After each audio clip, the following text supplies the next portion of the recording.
கலையாத கனவு அப்படிங்கிற டைட்டிலில் தான் நம்ம ஒரு ஸ்டோரி கேட்டுட்ருக்கோம். ஆக்சுவலி உங்களோட கமெண்ட்ஸ் நான் லிட்டில் பிட்டில் படித்தேன். பட் யாருக்கும் நான் இன்னும் ரிப்ளை பண்ணலை. உங்கள் கமெண்டில் நிறைய கொஷின்ஸ் இருக்குது, உங்களுக்கு நிறைய டவுட் இருக்குது.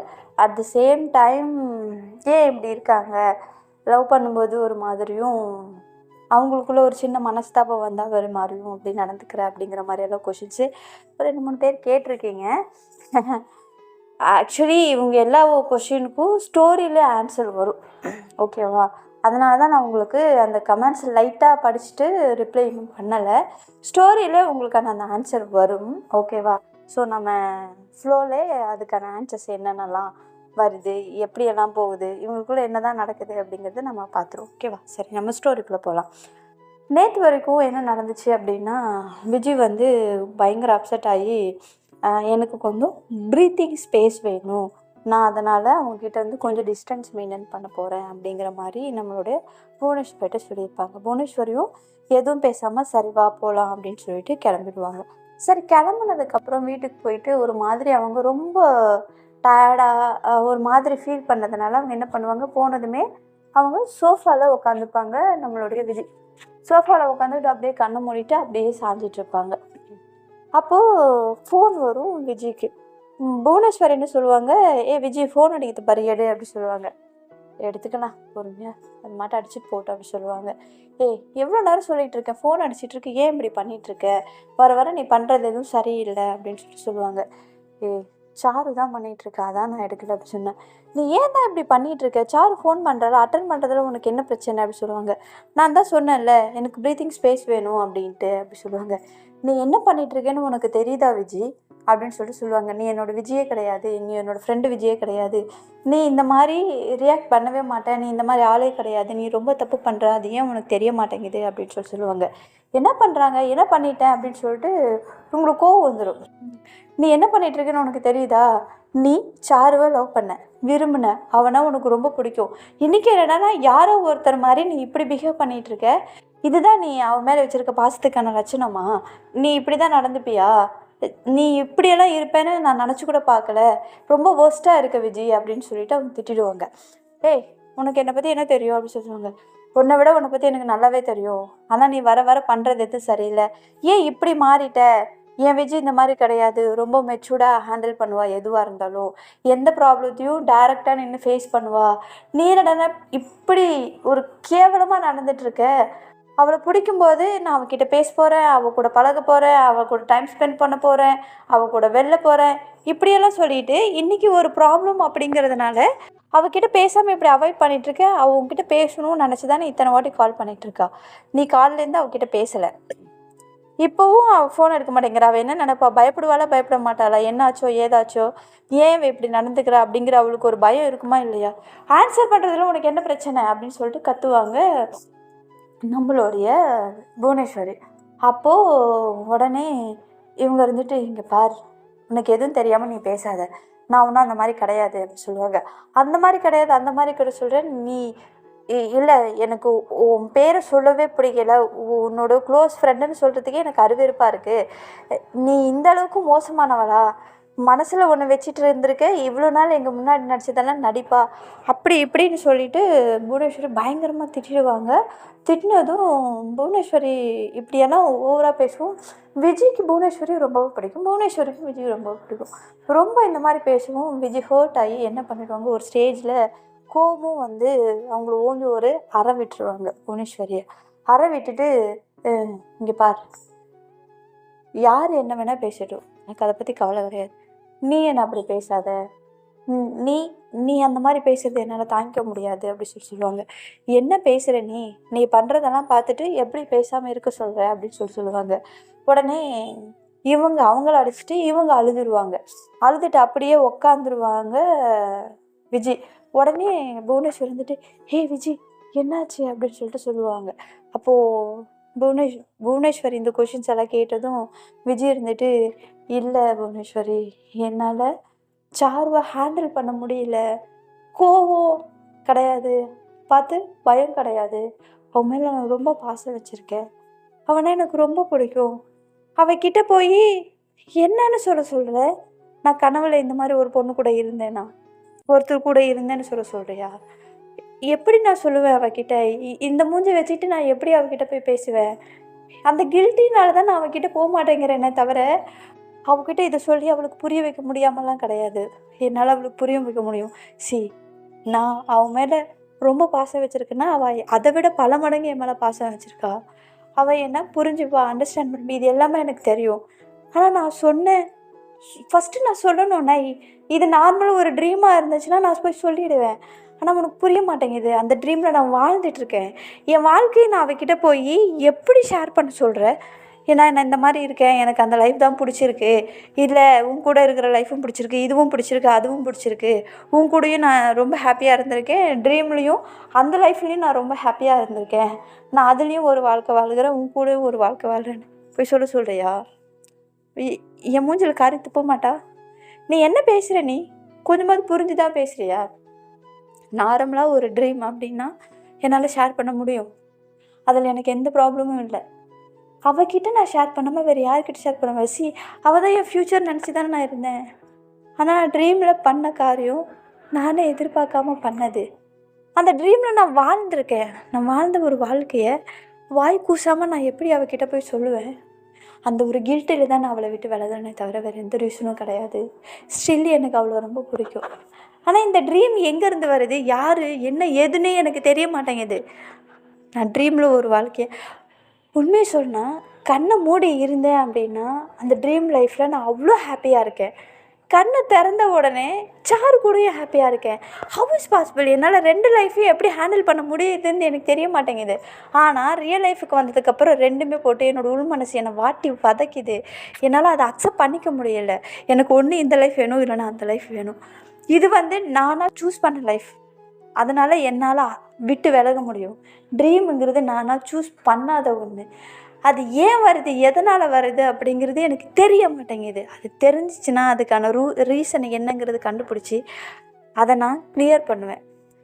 ரியல் லைஃப்பில் ஏன் நான் அவளை விட்டு விலகிறேன்னா, இது நானாக தேடி வந்தது. என்னால் அதை ஹேண்டில் பண்ண முடியும். அந்த வழியை என்னால் தாங்கிக்க முடியும். அவள் இல்லாமலையும் என்னால் இருக்க முடியும். அவள் தூரமாக இருக்கிறதே என்னால் பார்க்க முடியும். ஆனால் ரியல் லைஃப்பில் நான் வாழ்ந்துக்கிட்டே அவள் கூடயும் என்னால் வாழ முடியாது, என்னால் முடியல.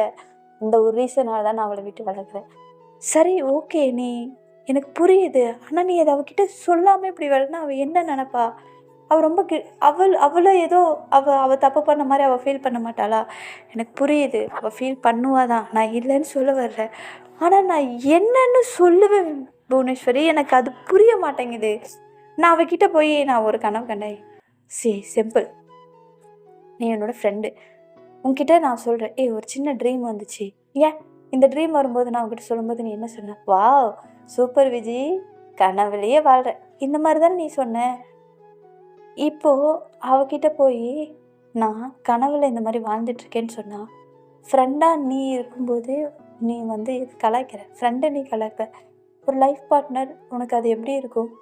அது ஒரு எவ்வளோ பெயின் இருக்குன்னு உனக்கு தெரியுமா? தெரிஞ்சு என்னால் எப்படி அந்த பெயின் அவளுக்கு கொடுக்க முடியும்? எனக்கு சொல்கிறதுல ப்ராப்ளம் இல்லை. இதை சொல்லி அவளை நான் அவளுக்கு அந்த பெயினை நான் வரக்கூடாதுன்னு நினைக்கிறேன். அந்த ஒரு ரீசனால் மட்டும்தான் நான் அவளை விட்டு தள்ளி நிற்கிறேன். இதுக்கு ஒரு கிளாரிட்டி வேணும். எனக்குன்னு கொஞ்சம் ஸ்பேஸ் கிடச்சிச்சு அப்படின்னா நான் ஏதாவது ஒரு வழியை கண்டுபிடிப்பேன். இது என்ன ஏதுங்கிறது நான் ரியலைஸ் பண்ணுவேன். இதுக்கான ஒரு சொல்யூஷனை நான் கண்டுபிடிப்பேன். ஐ ட்ரஸ்ட், நான் என்ன நம்புகிறேன். கண்டிப்பாக என்னால் இந்த ட்ரீமுக்கு ஒரு ஃபுல் ஸ்டாப் வைக்க முடியும் நான் நினைக்கிறேன். ஆனால் இவ கூட ஹாப்பியாக இருந்துக்கிட்டு ட்ரீம்லேயும் ஹாப்பியாக இருந்துட்டு என்னால் முடியல. எனக்கு உள்ளுக்குள்ளே அப்படியே குத்துது. அந்த அந்த வழி என்னால் அக்செப்ட் பண்ணிக்க முடியல. சரி, ட்ரீம் லைஃப் அப்படியே மறந்துட்டு சாரு கூட இருக்கலாம், ஹாப்பியாக இருக்கலாம், கூட பேசலாம், பழகலான்னு போகும்போது சடன் அப்படியே என்னுடைய மைண்டில் அந்த ட்ரீம் அப்படியே நிற்கிது. அது நிற்கும்போது என்னால் வேறு எதையும் ஹேண்டில் பண்ண முடியலை. அவகிட்ட என்னால் பொய்யா நடிக்க முடியல. நான் அவளை உண்மையாக நேசிக்கிறேன். அவகிட்ட போய் பொய்யா நடின்னா என்னால் எப்படி நடிக்க முடியும்? அவள் என்னை கேவலமாக நினைப்பாளா? பரவாயில்ல. இல்லை, இவ்வளோ நாள் பழகிட்டு இப்போது இந்த மாதிரி என்னை அவாய்ட் பண்ணுறா, ரீசன் என்ன ஏது அப்படின்னு தெரியாமல் அவளுக்குள்ளே கன்ஃபியூஷனாக இருக்காளா? இருக்கட்டும். அப்படி அவள் என்கிட்ட வந்து கேட்கும்போது நான் ஃப்ராங்காக சொல்லிடுவேன். ஆனால் அதுக்கு முன்னாடி நானாக போய் என்னால் சொல்ல முடியாது. ஸ்டில் என்னால் அவகிட்ட போய் நீ எனக்கு வேண்டாம், எனக்கு கொஞ்சம் டைம் வேணும்னு என்னால் அவகிட்ட சொல்ல முடியல. அவள் ஃபேஸை பார்க்கும்போது எனக்குள்ளே நான் எல்லாத்தையுமே மறந்து அவள் கூட ஹாப்பியாக ஆயிடுறேன். அவளோட ஃபேஸை என்னால் ஹேண்டில் பண்ண முடியல. சேடாக அதை என் மனசில் இருக்கிறதெல்லாம் சொல்லி ஒரு குற்ற உணர்வோடு என்ன அவள் பார்த்துடக்கூடாது அப்படிங்கிறத தாண்டி அந்த குற்ற உணர்ச்சியோடு என்னால் போய் அவளை பார்க்க முடியல. அவள் என்னை எப்படி பார்த்தாலும் பரவாயில்லை அப்படின்னு போய் நான் அவளுக்கு முன்னாடி நிற்கும்போது எனக்கு அந்த கில்ட்டினஸ் வந்து முன்னாடி எனக்குள்ளே அந்த ஃபீலை கொடுத்துருது. அதனால் என்னால் அவகிட்ட பேச முடியல. அதனால தான் நான் அவளை அவாய்ட் பண்ணுறேன். அவள் என்கிட்ட நேரில் வந்து பேசும்போது நான் எப்படி ஹேண்டில் பண்ண போகிறேன்னு எனக்கு தெரியல. பட் அட்லீஸ்ட் அதுக்காவது எனக்கு கொஞ்சம் டைம் வேணும். அதுக்காகவாவது நான் கொஞ்சம் ஸ்பேஸ் எடுத்துக்கணும். அவகிட்ட போய் இதெல்லாம் சொல்லி அவள் எனக்கு ஸ்பேஸ் கொடுப்பா. ஆனால் அதுவே எனக்கு ஒரு ப்ராப்ளம் ஆயிடுச்சுன்னா நான் முடியல. ஏன் அவகிட்ட சொல்லாமல் நான் அந்த ஸ்பேஸ் எடுத்துக்கிறேன் அப்படின்னா, சொல்லும்போது நமக்கு ஒரு கிளாரிட்டி கிடைக்கும். சொல்லாமல் நமக்குள்ள ஒரு கன்ஃபியூஷன் நிறைய வரும். நம்ம எப்போ அதிகமாக கன்ஃபியூஷன் ஆகிறோமோ அந்த கன்ஃபியூஷனுக்கு அப்புறம் ஒரு தெளிவு கிடைக்கும். எனக்கு அந்த தெளிவு வேணும்னு நான் நினைக்கிறேன். அவளுக்கும் அந்த தெளிவு நான் வேணும்னு நினைக்கிறேன். நான் என்ன மைண்ட் செட்டில் இருக்கேன், நான் கன்ஃபியூஷனில் இருக்கும்போது எப்படி இருப்பேன், நார்மலாக இருக்கும்போது எப்படி இருப்பேன், நான் எப்படி ஹேண்டில் பண்ணுவேன், நான் என்ன நினைக்கிறேன் அப்படிங்கிறது அவளுக்கு புரியும் நான் நினைக்கிறேன். அவளால் கண்டிப்பாக என்னை ஹேண்டில் பண்ண முடியும். த சேம் டைம் நான் ஏன் இப்படி இருக்குங்கிறதையும் அவளால் புரிஞ்சுக்க முடியும். அவளுக்கு என் ட்ரீமை பற்றி நல்லாவே தெரியும். ஸோ அவள் புரிஞ்சுப்பா அப்படின்னு நான் நம்புகிறேன்.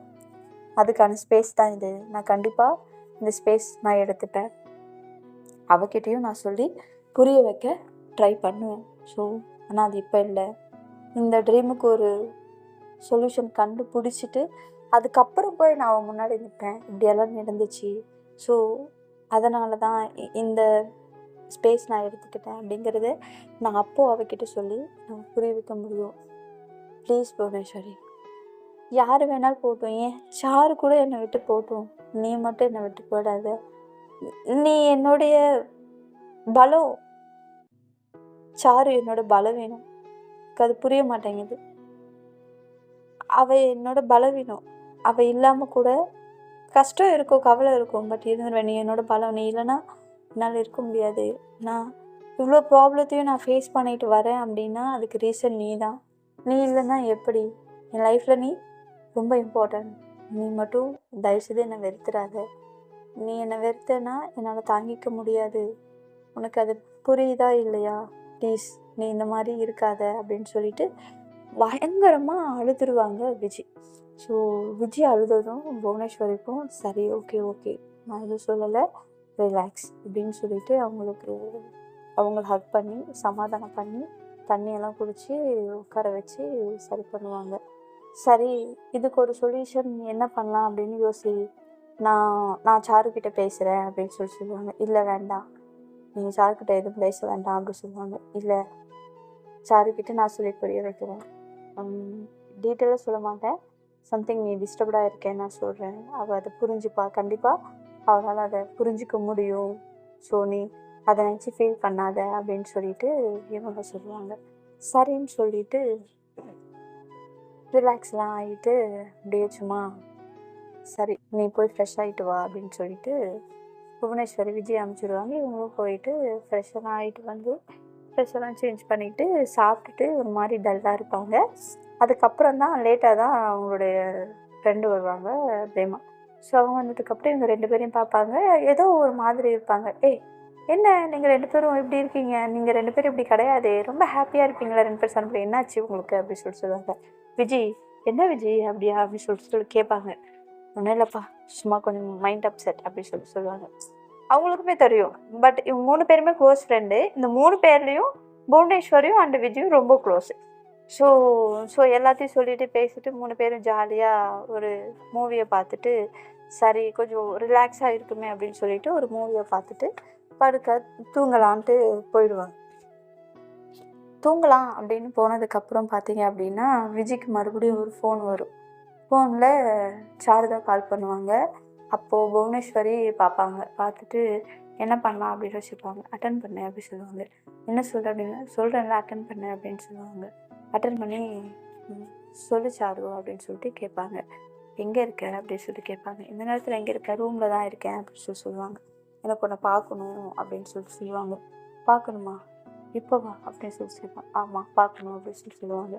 இல்லை சாரு, நான் இப்போ வெயிட் பண்ண முடியாது, நான் ரூமில் இருக்கேன், கொஞ்சம் டயர்டாக இருக்குது, நான் போகிறேன், நான் எதுவாக இருந்தாலும் நாளைக்கு மார்னிங் நான் உன்னை மீட் பண்ணுறேன் அப்படின்னு சொல்லுவாங்க. நான் உன்னை பார்க்கணும், எமர்ஜென்சி சொல்லிகிட்ருக்கேன், நீ என்ன பேசிகிட்ருக்க அப்படின்னு சொல்லுவாங்க. இல்லை சாரு, எனக்கு புரியுது, பட் என்னால் வர முடியாது, ஐம் ரியலி சாரி அப்படின்னு சொல்லுவாங்க. விஜி அப்படின்னு சொல்லுவாங்க. இல்லை நான் வைக்கிற ஃபோன் அப்படின்னு சொல்லிட்டு ஃபோன் பேசிகிட்டு இருக்கும்போதே கட் பண்ணிவிட்டு படுத்துருவாங்க. ஸோ இதுக்கப்புறம்லாம் என்ன நடக்குது அப்படிங்கிறத நான் உங்களுக்கு நெக்ஸ்ட் எக்ஸ்பெக்டில் சொல்கிறேன். இந்த வீடியோ ரொம்ப ஷார்ட்டாக இருக்கும், ப்ளீஸ் அக்செப்ட் பண்ணிக்கோங்க. At the same time 1 or 2 days ஸ்டோரிக்கு லீவு, தப்பாக எடுத்துக்காதீங்க. நான் கோயிலுக்கு கிளம்புறேன் இன்றைக்கி நைட்டு. ஸோ அதனால் என்னால் ஸ்டோரியை ஒரு 2 daysக்கு லீவு. அதுக்கப்புறம் நான் ஷுவராக கண்டினியூ பண்ணுவேன். இந்த ஸ்டோரி இப்போவே முடிக்கலான்னு பார்த்தேன், பட் முடிக்கிறதுக்கான முடியல. சரியா? எனக்கு தெரிஞ்சு இன்னும் ஒரு 5 episode வரும்னு நினைக்கிறேன். ஸோ இந்த 5 episodeல உங்களுக்கு ஒரு கிளாரிஃபிகேஷன் உங்களுக்கும் வந்துடும், விஜிக்கும் வந்துடும். சரி, எல்லோரும் ஸ்டோரி கேட்டுட்டு ஹாப்பியாக தூங்குங்க. எல்லாருக்கும் குட்